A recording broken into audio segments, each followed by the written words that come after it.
पानी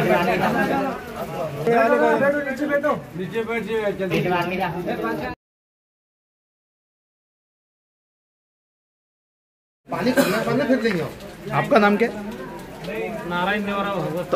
तो आप पंचायत समिती किस लिए आए हुए?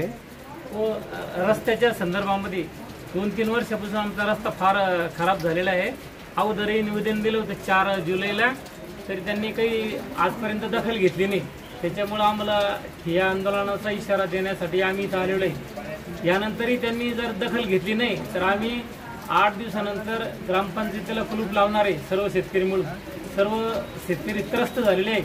शेतीची कामे, त्याच्यानंतर दूध वाले शेतकरी आहेत त्यांना शेतामध्ये रोज 2-3 वेळेस जावं लागतं। तर काही वेळेस ते दूध सांडलं जातं, त्यांचं नुकसान होतं, आर्थिक नुकसान होतं। मिरचीवाले शेतकरी वेळेवर मिरची आणू शकत नाही। आता थोडाफार भाव असल्यामुळे त्यांना ते नुकसान सहन करावं लागलं। त्यासाठी आम्हाला शासनाला निवेदन आहे की बा लवकरात लवकर आमच्या कामाची, आमच्या रस्त्याची दखल घेऊन आमचा रस्ता लवकरात लवकर चांगला करून द्यावा। अगर शासन ने आपका काम नहीं किया तो आप क्या करेंगे उसके बारे में?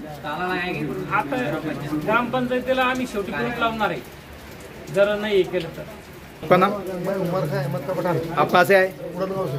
आप किस लिए आए हुए हैं यहाँ? मैं जो रास्ता है, ये रास्ता जो है तो आज तक जो है तो उसका काम हो ही नहीं है।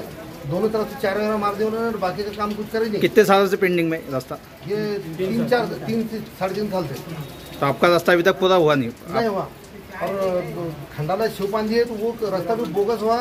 उसके ऊपर उसका टोटल उन्होंने पूरा मट्टी डाल दी उसके ऊपर, और झीरापांदी का भी वैसी है।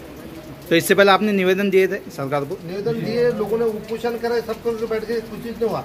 वीडियो से भी बात हुई मेरी, तो वीडियो को बोलना है कि माझ्याकडे माणूस उपलब्ध नहीं है, रस्त्याला माणूस कोणता पाहिजे।